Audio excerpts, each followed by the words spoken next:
मोहम्मद रफ़ी की याद में voice of America Urdu service का खुसूसी प्रोग्राम।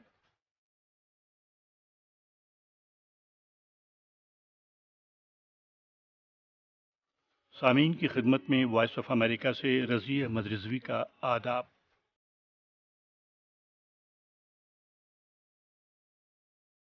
गायकी की दुनिया में मोहम्मद रफ़ी का नाम किसी तारुफ का मोहताज नहीं। जनूबी एशिया और उससे बाहर जनूबी एशिया के लोग जहाँ जहाँ भी हैं और जो मौसीकी से दिलचस्पी रखते हैं, आज भी मोहम्मद रफ़ी के नग़मों के हमेशा की तरह दिलदादा हैं। मौसीकी की दुनिया में उन्होंने अपनी मुनफरद गायकी का जो नक्श छोड़ा है वो आज भी उसी तरह ज़िंदा है और आज के दौर के नए गुलकारों को भी मुतासिर कर रहा है। उनकी गायकी का एक नुमायाँ पहलू जिसके सभी मुतरिफ़ हैं वो ये था कि रफ़ी हर किस्म के गाने, चाहे वो रोमानवी गीत हों, आम फिल्मी नग़मे, भजन या कव्वाली, उनका पूरा हक़ अदा करते थे। उनकी आवाज़ गोया उनके दिली जज्बात और एहसासात की भी तर्जुमानी कर रही होती थी और यही बात उन्हें दूसरे गुलकारों से जुदा करती है और जिसके लिए उन्हें ज़माना मुद्दतों याद रखेगा। फ़न की दुनिया से हटकर मोहम्मद रफ़ी अपनी आम ज़िंदगी में एक नहायत कमगो और मुनकसिरुल मिजाज इंसान थे। ऐसी खामोश तबीयत के मालिक थे कि उन्होंने मुश्किल से ही अपनी ज़िंदगी में कोई बाज़ाब्ता इंटरव्यू रिकॉर्ड कराया हो। वो एक दरवेश मनुष्य इंसान के तौर पर जाने जाते थे। ताहम हमारे पुराने साथी सुभाष वोहरा को, जो हमारी हिंदी सर्विस से मुंसलिक थे और अब भी VOA के साथ हैं, लंदन में जब वो BBC के लिए काम कर रहे थे, मोहम्मद रफ़ी से मिलने का एज़ाज़ हासिल हुआ और उन्होंने इस अजीम लेकिन खामोश पसंद गुलकार को अपनी फ़नी ज़िंदगी के कुछ पहलुओं पर गुफ्तगू के लिए रज़ामंद कर ही लिया। और आज का ये खुसूसी प्रोग्राम सुभाष वोहरा की इसी मुनफरिद काविश पर मबनी है, जिसकी तफसील ख़ुद उनकी ही ज़बानी आप सुनेंगे। इस प्रोग्राम में उनका साथ दे रही हैं हमारी साथी रश्मि शुक्ला।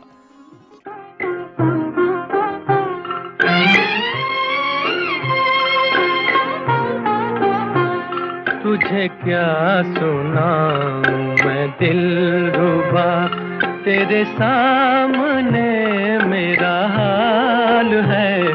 तेरी एक निगाह की बात है, मेरी जिंदगी का सवाल है।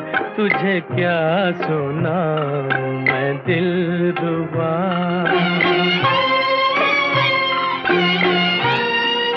मोहम्मद रफ़ी एक ऐसी आवाज़ जो फिल्मों, थिएटरों से लेकर शहरों, गांवों, कस्बों, गली मोहल्लों, घरों, दुकानों, रेस्तरानों, हर जगह गूंजा करती थी। उनकी आवाज़ अमर है। हर नई नस्ल उनकी आवाज़ हर दौर में सुन रही है। लेकिन सुभाष, मोहम्मद रफ़ी साहब की बातचीत की आवाज़ या ख़ुद अपने बारे में कोई ज़िक्र फ़िल्मी दुनिया के उनके साथियों को छोड़ बहुत ही कम लोगों को सुनने को मिला। उन्होंने बहुत कम और मुख्तसर इंटरव्यू दिए। अपने बारे में या अपने फ़न के बारे में शायद ही वो कुछ कहा करते थे। लेकिन मोहम्मद रफ़ी साहब के साथ फ़ुर्सत से बातचीत करने का नायाब मौका मिला था आपको सुभाष, करीब 30 साल पहले, है ना? जी रश्मि, आप बिल्कुल सही कह रही हैं। सिर्फ उनसे मिलने का मौका ही नहीं, काफ़ी कशमकश के बाद उनसे बातचीत भी कर पाया। तो ये इंटरव्यू मुमकिन कैसे हुआ? अपने बारे में, अपने फ़न के बारे में क्या क्या बताया उन्होंने आपको? इससे पहले मैं ये बताना चाहूँगा कि मोहम्मद रफ़ी को खिराज अक़ीदत के इस यादगार प्रोग्राम में रफ़ी साहब की अपनी पसंद के उन्हीं के गाए गीत भी हम सुनेंगे। रश्मि, ये प्रोग्राम मैं उन्हीं के साथ करना चाहता था, लेकिन अफसोस 31 जुलाई 1980 को उनके अचानक इंतकाल की वजह से नहीं कर पाया। निगाह की बात है, मेरी जिंदगी का सवाल है। तुझे क्या सुनाऊं मैं दिलरुबा।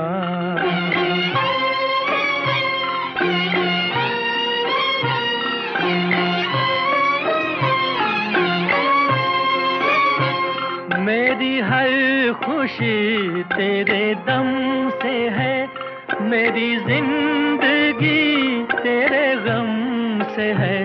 मेरी हर खुशी तेरे दम से है, मेरी जिंदगी तेरे गम से है, तेरे दर्द से रहे बेखबर।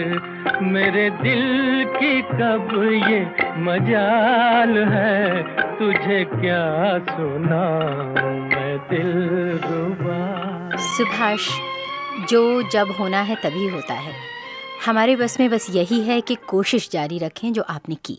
और देखिए ना, 32 साल बाद ही सही आपकी तमन्ना पूरी हुई। बिल्कुल। और एक ख़ास बात, आज के ये नगमे जिस तरतीब से बजेंगे, दिलचस्प बात यह है कि ये ऐसे पिरोए हुए हैं कि अपने आप में आम जिंदगी की मोहब्बत की एक दास्तां भी बयान करते हैं। तो उनकी पसंद का पहला नगमा कौन सा था? रश्मि रफ़ी साहब जैसे आर्टिस्ट जिन्होंने हज़ारों गीत गाए हों, उनसे ये पूछना तो मुनासिब नहीं लगा कि बताइए आपको अपना सबसे अच्छा नगमा कौन सा लगता है। पर मैंने पूछा, रफ़ी साहब आपका कोई ऐसा गीत जो आप अपने तन्हाई के लम्हों में अक्सर गुनगुना देते हों। जानते हो उन्होंने क्या कहा? क्या कहा? सुहानी रात ढल चुकी, न जाने तुम कब आओगे।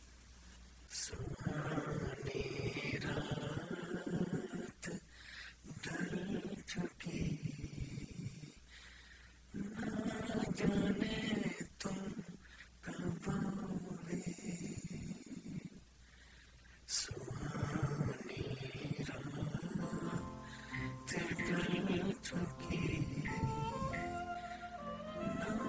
रात ढल चुकी, न जाने तुम कब आओगे। सुहानी रात ढल चुकी, सुहानी रात ढल चुकी, ना जाने तुम कब आओगे।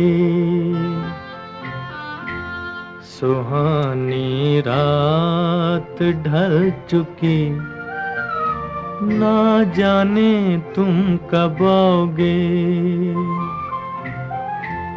जहाँ की रुत बदल चुकी, ना जाने तुम कब आओगे।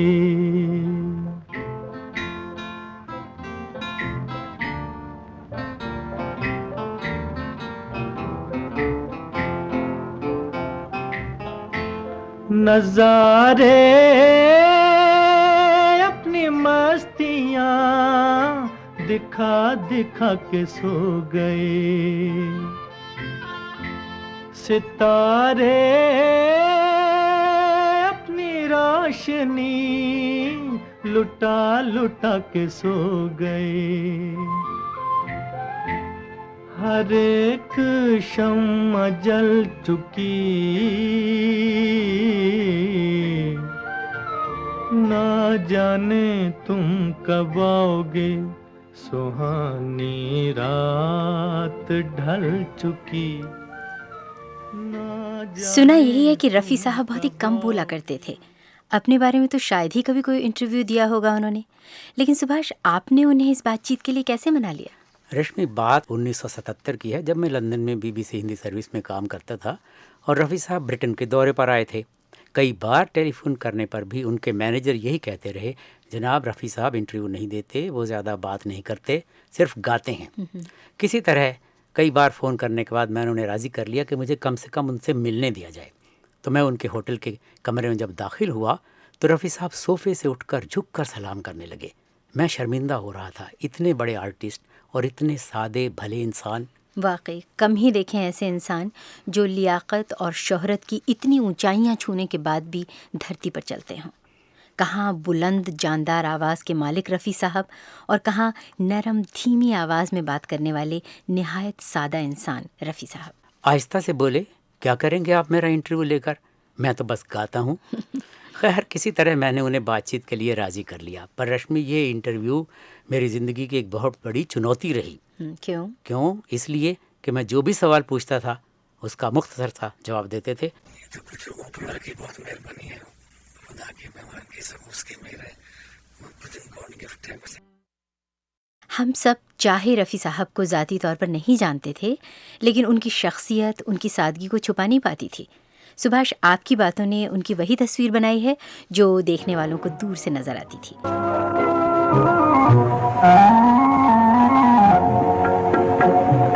तस्वीर बनाता हूँ तेरी खून जिगर से, जिगर से। देखा है तुझे मैंने मोहब्बत की नजर से, अरे मोहब्बत की नजर से। तस्वीर बनाता हूँ तेरी खून जिगर से, खून जिगर से।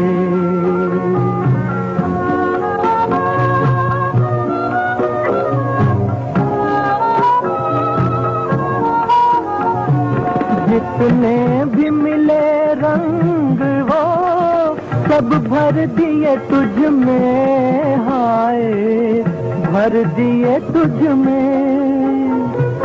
एक रंग वफा और है, लाऊं वो किधर से, अरे लाऊं वो किधर से। तस्वीर बनाता हूँ तेरी खून जिगर से, खून जिगर से।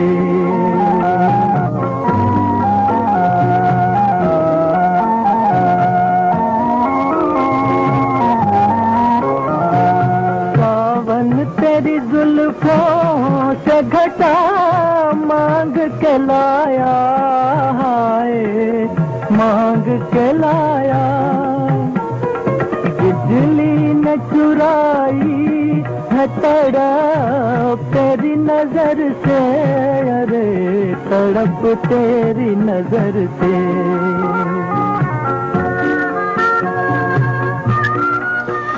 सुभाष, मोहम्मद रफ़ी साहब की आवाज़ की जो तान थी और जिस मास्टरी से वो अपनी आवाज़ पर काबू कर लेते थे, सब ये जानना चाहेंगे कि उनके उस्ताद कौन थे। रश्मि मुतासिर हुए तो एक फ़कीर से खुद ही बताया। 12 साल की उम्र थी तो हम गांव में रहते थे अमृतसर के, तो वहाँ एक फकीर आया करता था, तो मैं गा के पैसा मांगते, तो वो मुझे उसकी आवाज़ अच्छी लगती थी, मैं उसके पीछे पीछे बहुत दूर जाता था, वो सुन के उस फकीर को। ये तो बताया होगा उन्होंने कि अपने ज़माने के किन किन गुलकारों से वो मुतासिर हुए। जी हाँ, रफ़ी साहब ने अपने पसंदीदा गुलकारों का जिक्र करते हुए कहा था, उस टाइम पे ये गाने बजा करते थे सैयद साहब के, ऐसे उस टाइम में विद्याराज सेठ होते थे, पंकज मलिक, इनके रिकॉर्ड सुन के मुझे बहुत अच्छे लगते थे।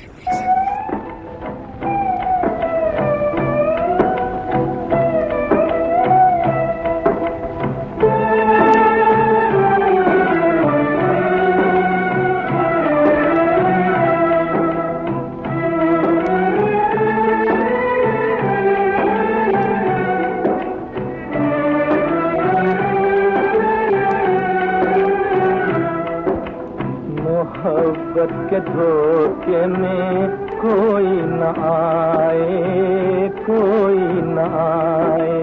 मोहब्बत के धोखे में कोई न आए, कोई न आए।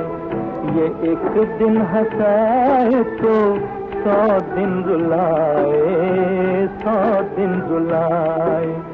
ये एक दिन हंसाए तो 100 दिन रुलाए, 100 दिन रुलाए। मोहब्बत के धोखे में कोई न आए, कोई न आए।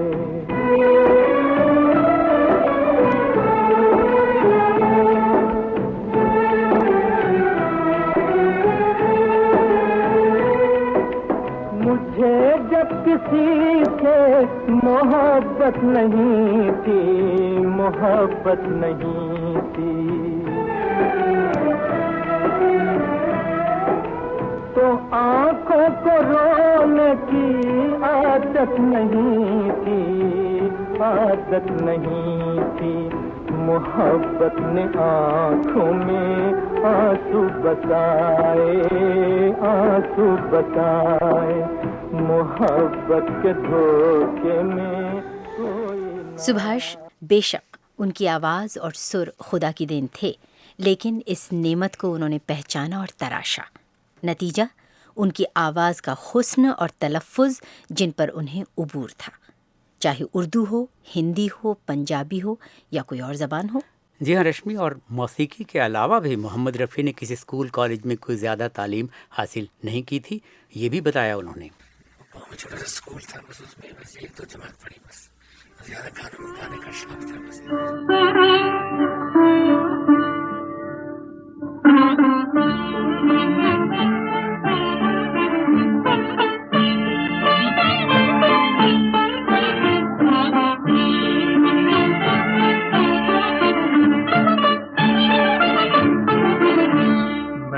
चाँद और सितारों की तमन्ना की थी, मैंने चाँद और सितारों की तमन्ना की थी, मुझको रातों की स्याही के सिवा कुछ न मिला, मैंने चाँद और सितारों की तमन्ना की थी।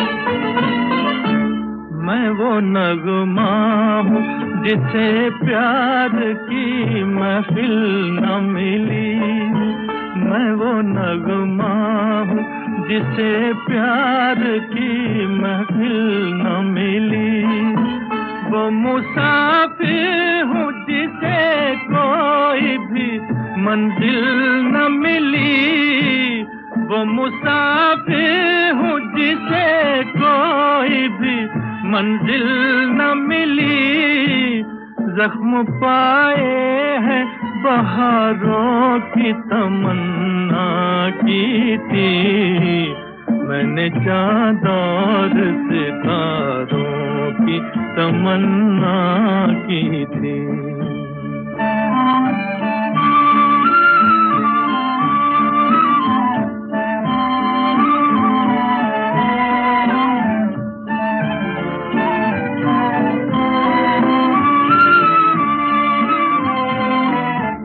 किसी गेसू किसी आंचल का सहारा भी नहीं, किसी गेसू किसी आंचल का सहारा भी नहीं, रास्ते में कोई धुंधला सा सितारा भी नहीं, रास्ते में कोई धुंधला सा सितारा भी नहीं, मेरी नजरों ने नजारों की तमन्ना की थी, मैंने चाँद और सितारों की तमन्ना। और रश्मि, जाने माने मशहूर ब्रॉडकास्टर अमीन सयानी ने बम्बई से टेलीफोन पर हमें रफ़ी साहब के साथ अपनी यादों को हमसे बांटा।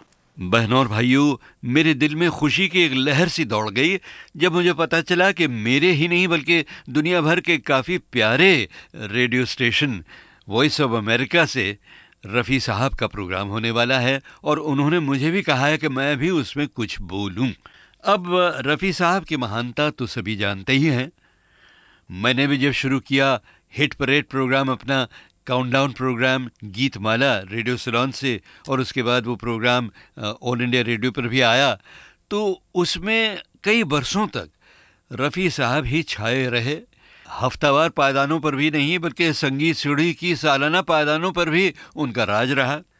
बहनों भाइयों, ये मेरी खुशकिस्मती है कि मैं रफ़ी साहब को काफ़ी करीब से जान पाया। बड़े प्यार से वो सबसे मिला करते थे, मुस्कुराकर, धीमी सी उनकी बड़ी प्यारी सी मुस्कुराहट थी, और न उनमें कोई कभी गुस्सा मैंने देखा, न कोई झुंझलाहट देखी। हमेशा बिल्कुल कामली, बहुत प्यार से, चुपके से सबसे मिला करते थे, और फिर जब स्टेज पर आते थे तो बिल्कुल शेर बन जाते थे। जैसे गाना होता था उस रंग में ढलकर वो गाना गाते थे। और एक ख़ास बात जो रफ़ी साहब की थी वो ये कि जब भी वो किसी शो में जाते थे, और ख़ास तौर पर हिंदुस्तान के बाहर या बम्बई के बाहर जाते थे, तो एक शर्त उनकी ऑर्गेनाइज़र से ये रहती थी कि देखिए, आप मेरे सारे यूनिट को, सारे साज नवाजों को और बाकी सब टेक्नीशियंस को भी उसी होटल में रखेंगे जिस होटल में आप मुझे रखेंगे। और इस वजह से इतने खुश थे सब लोग उनसे, उनका सारा यूनिट बहुत प्यार करता था, बड़ी इज्जत करता था उनकी। मैं रफ़ी साहब के करीब ब्रॉडकास्टिंग के ज़रिए नहीं है, सिर्फ उनके स्टेज शोज़ के ज़रिए पहुंच पाया। रफ़ी साहब को इंटरव्यू करने की कोशिश मैं जब भी करता तो वो मुकर जाते, किसी न किसी तरह से वो मुंह फेर कर मुस्कुरा कर निकल जाते। बहुत कोशिश की मैंने, लेकिन फिर पता चला कि इसलिए वो ज़रा कतराते हैं क्योंकि गाने में तो वो उस्ताद हैं, लेकिन बोलने में ज़रा से कुछ शर्मीले। दुनिया में 2-3 ही ऐसे शायद इंटरव्यू होंगे जिनमें वो ज़्यादा बोले होंगे। ज़्यादातर इंटरव्यूज़ में यही होता था कि वो एक शब्द में हूँ हाँ कहकर वो टाल जाते थे और कुछ ज़्यादा नहीं कहते थे। तो मैंने भी जब कई बार कोशिश करने के बाद मैंने कहा तो फिर क्या करें रफ़ी भाई, कैसे होगा इंटरव्यू आपका? कहने लगे एक शर्त पर हो सकता है। मैंने कहा क्या कौन सी शर्त? कहने लगे देखो तुम सवाल कुछ इस तरह के बनाओ कि हर सवाल का जवाब मैं किसी गीत को गा कर दे पाऊँ। मैंने कहा रफ़ी साहब आइडिया तो अच्छा है लेकिन मुश्किल है, बहुत सोच समझ कर ऐसे सवाल बनाने पड़ेंगे और गाने तो मैं चुन ही लूँगा, लेकिन ठीक है चलिए आपने कहा है तो मैं शुरू करता हूँ। तो साहब मैंने वो इंटरव्यू प्लान करना शुरू किया, लेकिन शुरू करते करते बहुत वक्त हो गया और एक दिन उसके बाद पता लगा कि महान गायक रफ़ी साहब का इंतकाल हो गया।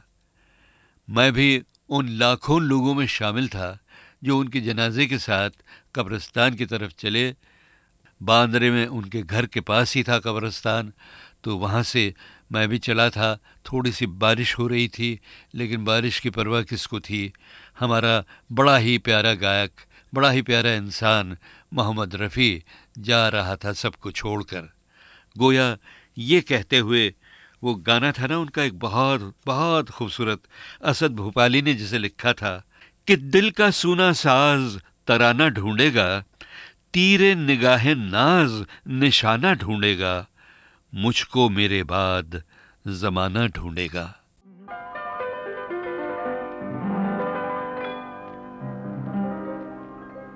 दिल का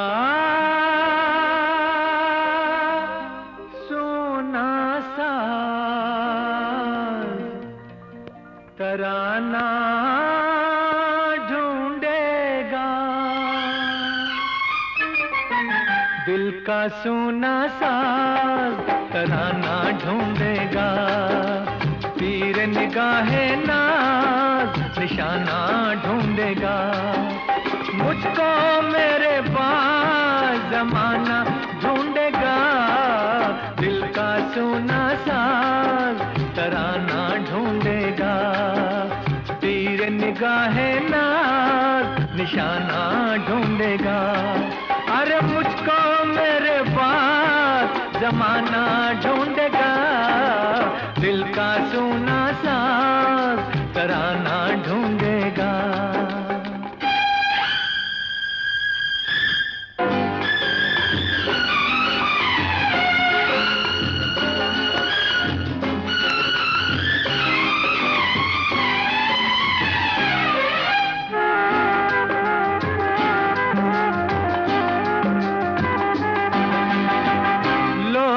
मेरे ख्वाबों को चुरा के ढालेंगे अफसानों में, मेरे दिल की आग बटेगी दुनिया के परवानों में, वक्त मेरे गीतों का खजाना ढूंढेगा, दिल का सूना साज तराना ढूंढेगा, तीर निगाहे नाज निशाना ढूंढेगा।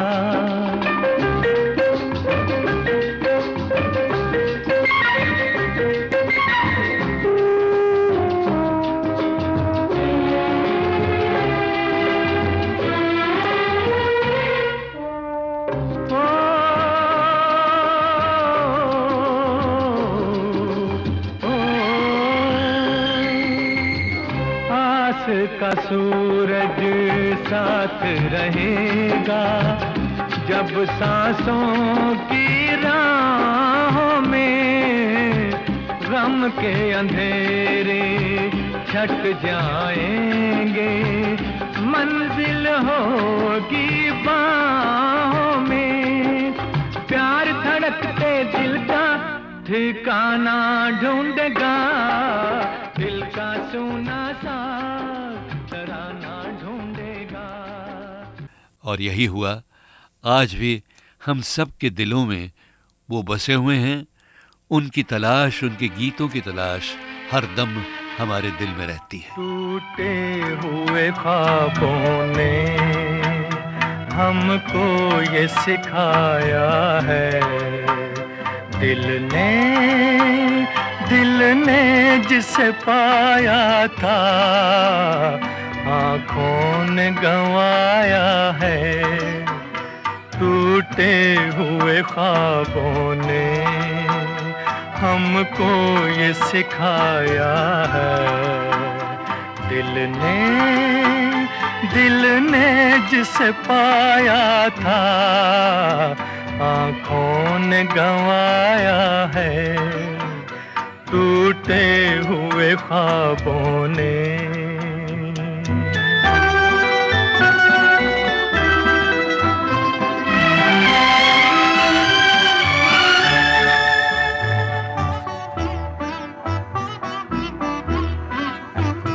हम ढूंढते हैं उनको जो मिल के नहीं मिलते, रूठे हैं न जाने क्यों मेहमान वो मेरे दिल के, मेहमान वो मेरे दिल के। क्या अपनी तमन्ना थी, क्या सामने आया है, दिल ने जिसे पाया था आँखों ने गंवाया है। टूटे हुए ख्वाबों ने। तो सुभाष, गाने के अलावा रफ़ी साहब के और क्या क्या शौक थे? उन्हें कोई और ख़ास शौक़ नहीं था, और इस बारे में जब मैंने उनसे पूछा तो रफ़ी साहब ने कहा, मुझे किसी चीज़ का शौक नहीं, ना किसी ड्रिंक का, ना स्मोक का, ना कुछ। एक शौक हॉबी है मुझे, सुबह उठ के सुबह 5:30 बजे उठता हूँ, मैं बैडमिंटन खेलता हूँ, बस जैसे रिकॉर्डिंग करता रहता हूँ स्टूडियो में। तो गीतों की दुनिया में पहला कदम रखने में उनका साथ किसने दिया? पहला ब्रेक कैसे मिला उन्हें? रश्मि, उनका पहला गीत तो एक पंजाबी फिल्म गुल बलोच में था, पर 1945 में मशहूर मौसीकार नौशाद ने उन्हें के.एल. सहगल के साथ फिल्म शाहजहां के गीत तुमने सुना होगा, मेरे सपनों की रानी रूही रूही रूही रूही रूही, उनमें साथियों में शामिल किया के.एल. सहगल और साथी, लेकिन गीत की आखिरी लाइन अकेले रफ़ी साहब से गवाई। तो शाहजहां फिल्म के उसी यादगार गीत का आइए आखिरी मुखड़ा सुनते हैं। के.एल. सहगल और साथियों के बीच मोहम्मद रफ़ी की आवाज़ पहचानिए, गीत की आखिरी लाइन पर गौर कीजिए। आँखें में ढली है हर दिल के, हाँ पलटे ना निगाहें फिर मिलके। आँखें में ढली है हर दिल के, हाँ पलटे ना निगाहें फिर मिलके। पत्थर का जिगर हो पानी, पत्थर का जिगर हो पानी, सपनों की रानी, मेरे सपनों की रानी, रूही रूही रूही रूही रूही रूही मेरे सपनों की रानी।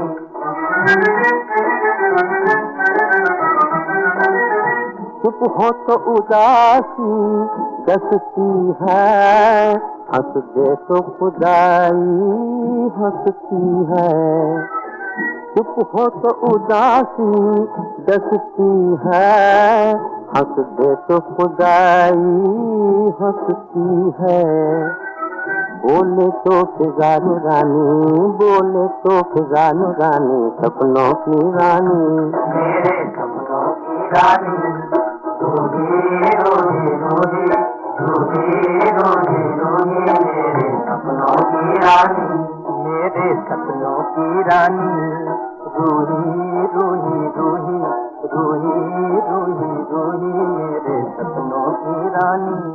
बस इस पहले कदम के बाद मोहम्मद रफ़ी साहब ने मुड़कर नहीं देखा और अपने पीछे हमारे लिए छोड़ गए अनगिनत अमर गीत। रश्मि, तुमने बिल्कुल ठीक कहा। और उन्हें हिंदी फिल्म में पहला गीत खुद गाने का मौका दिया उस ज़माने के मशहूर म्यूज़िक डायरेक्टर श्याम सुंदर ने, जिन्होंने मोहम्मद रफ़ी को लाहौर में एक जलसे में गाते सुना था जहां के.एल. सहगल आने वाले थे, लेकिन उन्हें आने में देर हो गई और माइक्रोफोन पर रफ़ी साहब को खड़ा कर दिया गया। तो सुभाष, रफ़ी साहब लाहौर में रहा करते थे? नहीं, रफ़ी साहब अमृतसर से थे और वहीं अमृतसर के करीब एक गांव में पैदा हुए थे, लेकिन उनकी फैमिली जो थी वो लाहौर मूव कर गई और बाद में फिर बम्बई जाकर बस गए। तो मैं बता रहा था कि पहली फिल्म जिसमें उन्होंने पूरा गीत गाया, हिंदी फिल्म, वो थी गाँव की गोरी। पर उनका पहला गीत जो बहुत मकबूल हुआ वो था फिल्म जुगनू में नूर जहां के साथ यहाँ बदला वफा का बेवफाई के सिवा क्या है। यहाँ बदला वफा का बेवफाई के सिवा क्या है, यहाँ बदला वफा का बेवफाई के सिवा क्या है। मोहब्बत करके भी देखा, मोहब्बत में भी धोखा है। कभी सुख है कभी दुख है, अभी क्या था अभी क्या है। यूं ही दुनिया बदलती है, इसी का नाम दुनिया है। कभी सुख है कभी दुख है, अभी क्या था अभी क्या है। तड़पने भी नहीं देती हमें मजबूरियाँ अपनी, तड़पने भी नहीं देती हमें मजबूरियाँ अपनी। मोहब्बत करने वालों का तड़पना किसने देखा है। मोहब्बत करके भी देखा, मोहब्बत में भी धोखा है। इसके बाद बैजू बावरा के गीतों ने उन्हें मकबूलियत की बुलंदी पर पहुंचाया। याद है, मैं बहुत छोटा सा था, प्राइमरी स्कूल में, पुरानी दिल्ली में रहते थे हम, तो गलियों में लोग गाते हुए ये गाना गाते गाते चलते जाते थे। एक दिल के टुकड़े हजार हुए, कोई यहाँ गिरा कोई वहाँ गिरा। एक दिल के टुकड़े हजार हुए, एक दिल के टुकड़े हजार हुए। कोई यहाँ गिरा कोई वहाँ गिरा, कोई यहाँ गिरा कोई वहाँ गिरा।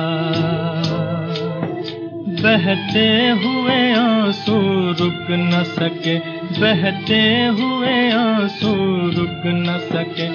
कोई यहाँ गिरा कोई वहाँ गिरा, कोई यहाँ गिरा कोई वहाँ गिरा।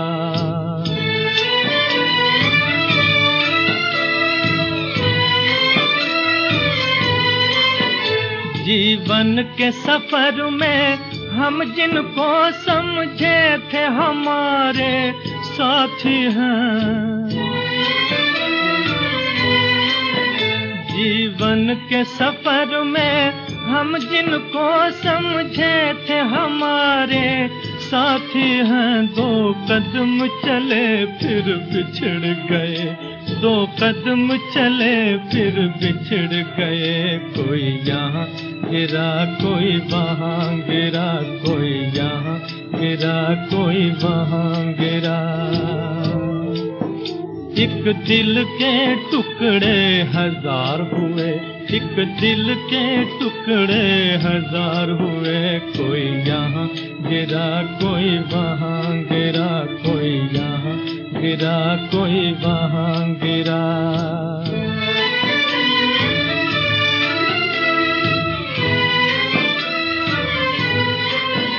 आशाओं के तिनके चुन चुन कर सपनों का महल बनाया था।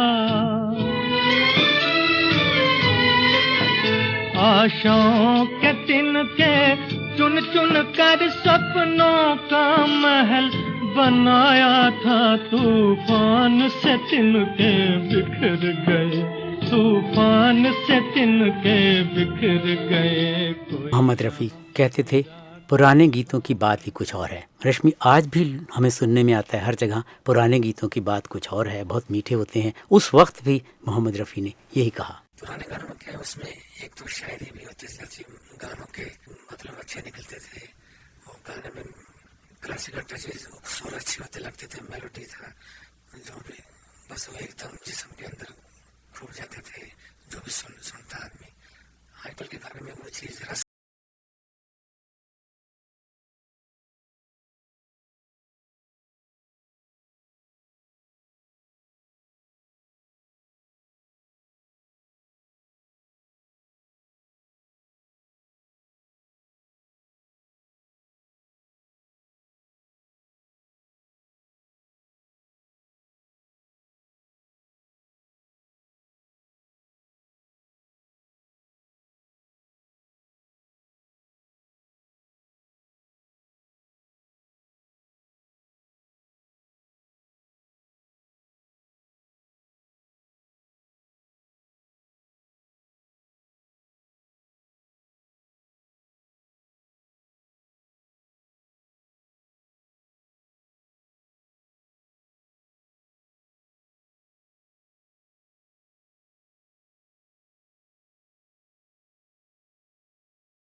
आगे किसकी चली है। हमारी यादें मोहम्मद रफ़ी साहब को हमेशा ज़िंदा रखेंगी और उनकी आवाज़ सदियों सदियों गूंजेगी। फ़िलहाल उनकी पसंद के उन्हीं के गाए नग़मों पर मबनी ख़िराज अक़ीदत के इस प्रोग्राम को अब ख़त्म करना ही होगा। हाँ रश्मि, मन तो मेरा भी नहीं कर रहा, बहुत सी यादें हैं जहन में। खैर, आखिरी गीत से पहले हम शुक्रिया अदा करना चाहेंगे अपने कुछ साथियों का जिन्होंने इस प्रोग्राम को आप तक पहुंचाने में हमारी मदद की है। बम्बई से जाने माने ब्रॉडकास्टर अमीन सयानी साहब, अब रिटायर हो चुके हमारे साथी गुलशन मधुर और बीबीसी हिंदी सर्विस की साबिक चीफ अचला शर्मा, इन सब के हम शुक्रगुजार हैं। और रश्मि, वॉइस ऑफ अमेरिका की उर्दू सर्विस में हमारी प्रोड्यूसर सोनाली सेन, उनका भी हम बहुत शुक्रिया अदा करते हैं। सुभाष, चलते चलाते मोहम्मद रफ़ी साहब का कोई वो गीत सुनवाइए ना जो आपको बेहद पसंद हो। रश्मि, प्रोग्राम की शुरुआत से ही हम मोहम्मद रफ़ी की पसंद के नगमे पेश कर रहे हैं। प्रोग्राम ख़त्म भी जिस गीत से करना चाहते हैं वो मेरा पसंदीदा गीत भी है और मुझे यकीन है तुम्हें भी बहुत पसंद होगा। इसी के साथ वॉइस ऑफ अमेरिका की उर्दू सर्विस से मोहम्मद रफ़ी को खिराज अकीदत के इस यादगार प्रोग्राम से सुभाष बोहरा और रश्मि शुक्ला को इजाज़त दीजिए। ये जिंदगी के मेले, ये जिंदगी के मेले दुनिया में कम न होंगे, अफसोस हम न होंगे। ये जिंदगी के मेले, ये जिंदगी के मेले।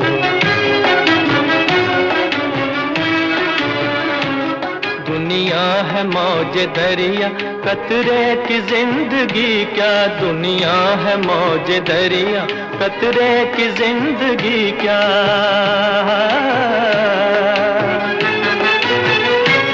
पानी में मिल के पानी, अंजाम ये के फानी।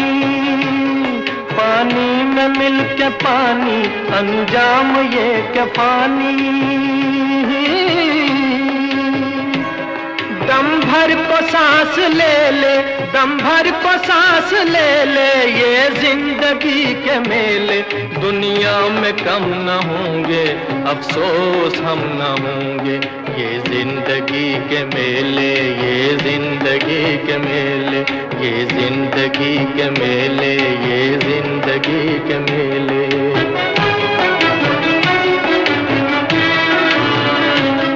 होंगी यही बहारें, उल्फत की यादगारें होंगी यही बहारें, उल्फत की यादगारें।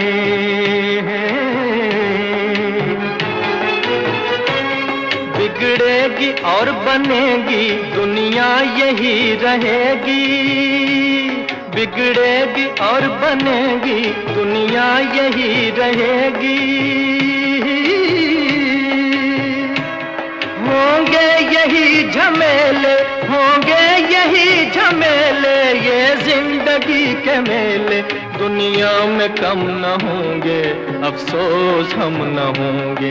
ये जिंदगी के मेले, ये जिंदगी के मेले, ये जिंदगी के। अभी आपने वॉइस ऑफ अमेरिका की उर्दू सर्विस से खुसूसी प्रोग्राम सुना मोहम्मद रफ़ी की याद में। अब प्रोग्राम ख़त्म करने की इजाज़त दीजिए। खुदा हाफिज़। के मेले, ये जिंदगी के मेले दुनिया में कम न हो।